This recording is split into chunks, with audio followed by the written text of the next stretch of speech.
नमस्कार आपनालोक सकलोके पुनर्बार स्वागतम नस्माई मजिद बंधुসকল बलगते सामक आज 9टा गुरुत्वपूर्ण खबर।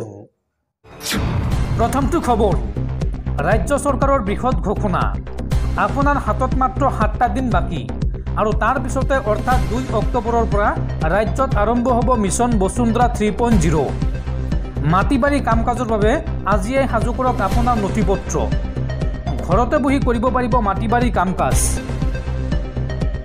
राज्यत आहि गल मिशन बसुंधरा 3.0 2 अक्टोबरर পৰা आपुनि करिब पारिब मिशन बसुंधरा 3.0 काम।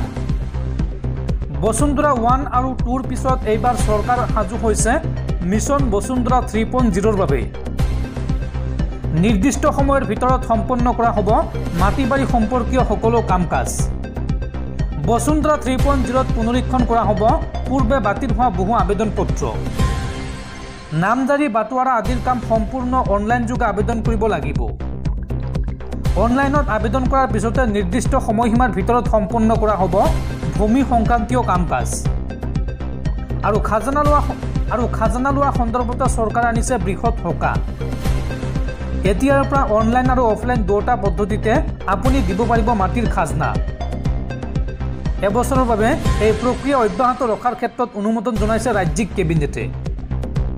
ই খাজনা দিয়াৰ সন্দৰ্ভত বহু লোক অসুবিধাত পৰিছিল। সেয়েহে ই খাজনা দিয়াক লৈ পুনৰ দুটা ব্যৱস্থা বাহাল ৰাখিছে অসম চৰকাৰে আৰু খাজনা আদায়ৰ ক্ষেত্ৰত 30% কমিছন লাভ কৰিব মৌজাদাৰসকলে। ই খাজনাৰ বাবে মাটিৰ গৰাকীয়ে নাম পঞ্জীয়ন কৰাটো বাধ্যতামূলক আৰু অনলাইন পদ্ধতিৰে খাজনা সংগ্ৰহ কৰিব পাৰিব মৌজাদাৰসকলে। এই বৃহৎ ঘোষণা কৰিছে ৰাজ্য চৰকাৰে। परवर्ती खबर খিলঞ্জীয়াৰ प्रधान शत्रु हिमंत विश्व शर्मा और बीजेपी सरकार पत्नी और पुत्र केलेंकारी ढाकिबलै अखমৰ राज्यक टुपी पिंधाइছে हिमंत विश्व शर्माई। অসম চুক্তিৰ 6 নং দফাক লৈ মিছা মাতিছে মুখ্যমন্ত্ৰী হিমন্ত বিশ্ব শৰ্মাই। সংবাদমেল পাতি মুখ্যমন্ত্ৰী হিমন্ত বিশ্ব শৰ্মাৰ বিৰুদ্ধে কেইবাটাও বিস্ফোৰক অভিযোগ অসম জাতীয় পৰিষদৰ সভাপতি লুৰিণজ্যোতি গগৈৰ। খিলঞ্জীয়াৰ प्रधान शत्रु हिमंत विश्व शर्मा और बीजेपी सरकार पत्नी और पुत्र केलेंकारी ढाकिबलै अखমৰ राज्यक टुपी पिंधाइছে हिमंत विश्व शर्माई। 6 नং दफा कमिटिर प्रतिवेदन ग्रहण करा नाई गृह मन्त्रालये तेन्ते अखम सरकारे किदरे रूपायन करिब। विप्लव शर्मार प्रतिवेदनत स्पष्टকৈ उल्लेख थका अखमियार संज्ञा कत हिमंत विश्व शर्मार भूमिनीति খিলঞ্জীয়াৰ বাবে मृत्यु घंटा। मुख्यमंत्री हिमंत विश्व शर्मार एने कि सुपार पावर आछे जे केंद्रीय सरकारे बनोৱা এখন कमिटिर प्रतिवेदन तेও बातिल करिब पारे। অসম চুক্তিৰ 6 নং দফাক লৈ মিছা মাতিছে মুখ্যমন্ত্ৰী হিমন্ত বিশ্ব শৰ্মাই। সংবাদমেল পাতি মুখ্যমন্ত্ৰী হিমন্ত বিশ্ব শৰ্মাৰ বিৰুদ্ধে এইদৰে গৰজি উঠিল অসম জাতীয় পৰিষদৰ সভাপতি লুৰিণজ্যোতি গগৈ। পৰৱৰ্তী খবৰ কেন্দ্ৰীয় চৰকাৰৰ বৃহৎ সিদ্ধান্ত দেশত কেন্দ্ৰীয় চৰকাৰে বন্ধ কৰিলে 6 লাখতকৈ অধিক মোবাইল ফোন। অচিনাকি নম্বৰৰ সৈতে কথা পতা ফোন বৰ্তমান গৃহ মন্ত্ৰালয়ৰ ৰাডাৰত। কোনো কাৰণতে আপুনি আন্তঃৰাষ্ট্ৰীয় অথবা অচিনাকি নম্বৰৰ ফোন গ্ৰহণ নকৰিব, অন্যথা আপোনাৰ মোবাইল ফোন বন্ধ কৰিব পাৰে কেন্দ্ৰীয় চৰকাৰে। সাইবাৰ অপৰাধ ৰোধৰ বাবে বৃহৎ পদক্ষেপ গ্ৰহণ কৰিছে মোদী চৰকাৰে। চৰকাৰে বন্ধ কৰিলে 6 লাখ মোবাইল ফোন ব্লক কৰি দিয়া হৈছে 65,000 URL। সাইবাৰ অপৰাধ ৰোধ কৰিবলৈ দেশৰ গৃহ মন্ত্ৰালয়ে লৈছে এই বৃহৎ পদক্ষেপ। সন্দেহজনক ফোন কল আহিলে আপুনি সাৱধান হওক। কোনো কাৰণতে আন্তঃৰাষ্ট্ৰীয় অথবা অচিনাকি নম্বৰৰ ফোন গ্ৰহণ নকৰিব। আপোনাৰ মোবাইলত ফোন নম্বৰ সেভ নাথাকিলে সেই ফোন আপুনি কেতিয়াও ৰিচিভ নকৰিব। NCRPৰ তথ্য অনুসৰি সাইবাৰ অপৰাধৰ বিৰুদ্ধে 1 লাখতকৈ অধিক অভিযোগ দাখিল কৰা হৈছে দেশত আৰু সমগ্ৰ দেশত 17,000তকৈও অধিক এজাহাৰ দাখিল কৰা হৈছে। এনে সন্দেহজনক সম্পৰ্ক থকা মোবাইল ফোন বন্ধ কৰিছে গৃহ মন্ত্ৰালয়ে আৰু ইতিমধ্যে সাইবাৰ অপৰাধ নিয়ন্ত্ৰণৰ বাবে 3,500তকৈও অধিক সোশ্যাল মিডিয়া ৱেবছাইট আৰু হোৱাটছএপ গ্ৰুপ বন্ধ কৰিছে দেশৰ কেন্দ্ৰীয় চৰকাৰে। দৰ্শকসকল আৰু বহুত গুৰুত্বপূৰ্ণ খবৰ আছে তাৰ আগতে আপোনাক জনাওঁ যে যদি আপুনি এতিয়ালৈকে এইটো ভিডিঅ'ত লাইক কৰা নাই তেন্তে এতিয়াই ভিডিঅ'টোত লাইক কৰি দিয়ক আৰু এনেকুৱা ধৰণৰ ভিডিঅ'সমূহ নিতৌ চাবলৈ চেনেলটো ছাবস্ক্ৰাইব কৰি কাষত থকা বেল আইকনটো প্ৰেছ কৰি ৰাখক। পৰৱৰ্তী খবৰ, ৰাজ্যৰ লাখ লাখ শিক্ষাৰ্থীলৈ ভাল খবৰ। নৱম শ্ৰেণীত অধ্যয়নৰত ৰাজ্যৰ লাখ লাখ ছাত্ৰ ছাত্ৰীক নতুনকৈ চাইকেল দিব হিমন্ত বিশ্ব শৰ্মাৰ চৰকাৰে। আজি অনুষ্ঠিত হোৱা ৰাজ্যিক কেবিনেট বৈঠকত লোৱা হৈছে এই বৃহৎ সিদ্ধান্ত। লাখ লাখ ছাত্ৰ ছাত্ৰীক নতুনকৈ চাইকেল দিব অসম চৰকাৰে। কেবিনেট বৈঠকৰ অন্তত হিমন্ত বিশ্ব শৰ্মা চৰকাৰৰ এই বৃহৎ ঘোষণা। ৰাজ্যৰ 3,23,640 গৰাকী শিক্ষাৰ্থীক প্ৰদান কৰা হ'ব চাইকেল আৰু এই সন্দৰ্ভত 148 কোটিৰো অধিক টকা আবণ্টন দিছে ৰাজ্য চৰকাৰে। নৱম শ্ৰেণীৰ ছাত্ৰ ছাত্ৰীৰ বাবে এই বৃহৎ ঘোষণা হিমন্ত চৰকাৰৰ। পৰৱৰ্তী খবৰ, শীঘ্ৰেই বৃদ্ধি পাব ৰাজ্যৰ মন্ত্ৰী বিধায়কসকলৰ দৰমহা। অন্তৱৰ্তীকালীন প্ৰতিবেদন দাখিল দৰমহা কমিটিৰ আৰু এই সন্দৰ্ভত 30 অক্টোবৰৰ ভিতৰত সম্পূৰ্ণ প্ৰতিবেদন দিব এই কমিটিয়ে আৰু এই প্ৰতিবেদনত থাকিব কিমান বৃদ্ধি পাব দৰমহা। পৰৱৰ্তী খবৰ, বিপদত পৰিছে এগৰাকী মুখ্যমন্ত্ৰী। পত্নীক চৰকাৰী ভূমি উপহাৰ দি এইবাৰ বিপদত পৰিছে কৰ্ণাটকৰ মুখ্যমন্ত্ৰী সিদ্ধাৰামায়া। কৰ্ণাটকৰ মুখ্যমন্ত্ৰী সিদ্ধাৰামায়াৰ বিৰুদ্ধে তদন্ত চলোৱাৰ নিৰ্দেশ উচ্চ ন্যায়ালয়ৰ। পত্নীক চৰকাৰী ভূমি উপহাৰ দি বিপদত মুখ্যমন্ত্ৰী। মুখ্যমন্ত্ৰীৰ বিৰুদ্ধে এইবাৰ তদন্ত চলোৱাৰ নিৰ্দেশ উচ্চ ন্যায়ালয়ৰ। পত্নীৰ নামত বৃহৎ পৰিমাণৰ ভূমি আবণ্টন দি বিপদত কৰ্ণাটকৰ মুখ্যমন্ত্ৰী সিদ্ধাৰামায়া।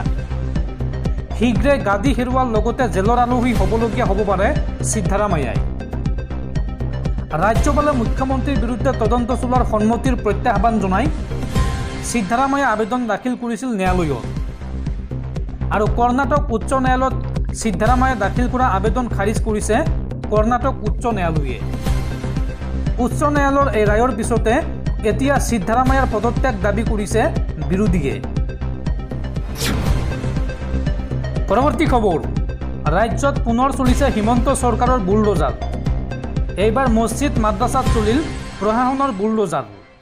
গোৱালপাৰাত চলিছে বৃহৎ উচ্ছেদ অভিযান আৰু এই অভিযানৰ সময়ছোৱাত প্ৰশাসনৰ হাতৰ পৰা ৰক্ষা নপৰিল ঈদগাহ ময়দানো। মছজিদ মাদ্ৰাছাত এইবাৰ চলিল প্ৰশাসনৰ বুলডোজাৰ।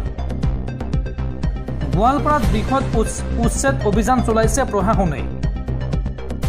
প্ৰশাসনৰ হাতৰ পৰা ৰক্ষা নপৰিল ঈদগাহ ময়দান, মছজিদ আৰু মাদ্ৰাছা। লক্ষীপুৰৰ বান্দৰমাতা সংৰক্ষিত বনাঞ্চলত চলিছে এই উচ্ছেদ অভিযান। 55 হেক্টৰ ভূমি বেদখলমুক্ত কৰিব প্ৰশাসনে আৰু 200টা পৰিয়ালক উচ্ছেদ কৰাৰ লক্ষ্য প্ৰশাসনৰ। আজিৰ দিনটোতো এই স্থানত চলিব প্ৰশাসনৰ উচ্ছেদ অভিযান। পৰৱৰ্তী খবৰ, হজলৈ ওলোৱা ৰাজ্যৰ লাখ লাখ মুছলমান লোকলৈ ডাঙৰ খবৰ। হজ যাত্ৰাৰ বাবে আবেদনৰ সময়সীমা বৃদ্ধি কৰা হৈছে। 30 ছেপ্টেম্বৰলৈকে কৰিব পাৰিব আবেদন। হজলৈ ওলোৱা ৰাজ্যৰ হাজাৰ হাজাৰ মুছলমান লোকলৈ ডাঙৰ খবৰ। হজ যাত্ৰাৰ বাবে আবেদনৰ সময়সীমা বৃদ্ধি কৰা হৈছে। 30 ছেপ্টেম্বৰলৈকে কৰিব পাৰিব আবেদন। হজ কমিটিৰ ৱেবছাইট যোগে কৰিব পাৰিব আবেদন। আবেদনৰ বাবে ৱেবছাইটটো হৈছে www.hajcommittee.gov.in আৰু লগতে মোবাইল এপৰ জৰিয়তেও কৰিব পাৰিব আবেদন। হজ সুবিধা এই এপৰ জৰিয়তেও অনলাইন যোগে কৰিব পাৰিব আবেদন। হজ কমিটিৰ কাৰ্যবাহী বিষয়া আব্দুল কালামে জাৰি কৰিলে এই জাননী। পৰৱৰ্তী খবৰ, বৰ্তমানৰ মহাকাশত আবদ্ধ হৈ আছে মহাকাশচাৰী সুনিতা উইলিয়ামছৰ লগতে তেওঁৰ সতীৰ্থ উইলমৰ আৰু এই দুয়োগৰাকী মহাকাশচাৰী কেতিয়া পৃথিৱীলৈ উভতি আহিব, তেওঁলোক পৃথিৱীলৈ উভতি আহিব পাৰিবনে? আৰু এই সন্দৰ্ভত এতিয়া দুশ্চিন্তাত ভুগিছে আমেৰিকাৰ মহাকাশ গৱেষণা সংস্থা নাছা। আন্তৰ্জাতিক স্পেচ ষ্টেচন ক্ৰু 9 মিছনৰ বাবে প্ৰস্তুতি আৰম্ভ কৰিছে নাছা আৰু স্পেচ এক্সে। বৃহস্পতিবাৰে 26 ছেপ্টেম্বৰ মহাকাশত উপস্থিত হ'ব এই মিছনৰ ৰকেট। সুনিতা উইলিয়ামছ আৰু বুছ উইলমৰক উভতাই আনিবলৈ এই মহাকাশযান পঠিওৱা হৈছে আৰু এই ক্ষেত্ৰত দেখা দিছে নতুন বিপদে 2025 চনৰ ফেব্ৰুৱাৰী মাহত উভতাই অনা হ'ব সুনীতাহঁতক আৰু তাৰে প্ৰস্তুতি আৰম্ভ কৰিছে নাছাই এই নতুন ক্ৰুৰ 9 মিছনৰ মহাকাশ যানখনে সুনীতা আৰু তেওঁৰ সংগীক পৃথিৱীলৈ উভতাই আনিব বুলি আশা কৰা হৈছে মহাকাশ যানখনত দুখন আসন ৰখা হৈছে সুনীতা আৰু বুছৰ বাবে জনা গৈছে যে ক্ৰান্তীয় এক ঘূৰ্ণীবতাহৰ কাৰণে বিপদৰ সন্মুখীন হৈছে এই মিছন ট্ৰপিক্যাল সাইক্লোন 9 নামৰ ঘূৰ্ণীবতাহে আনিছে এই বিপদ যি ক্ৰমশ গাল্ফ অফ মেক্সিকো আৰু ফ্লৰিডাৰ পশ্চিম উপকূলৰ ফালে অগ্ৰসৰ হৈছে ফ্লৰিডাত আমেৰিকাৰ কেনেডি স্পেচ চেণ্টাৰত সম্প্ৰতি এই মিছনৰ বাবে ৰকেটৰ পৰীক্ষা কৰি থকা হৈছে এই মিছনৰ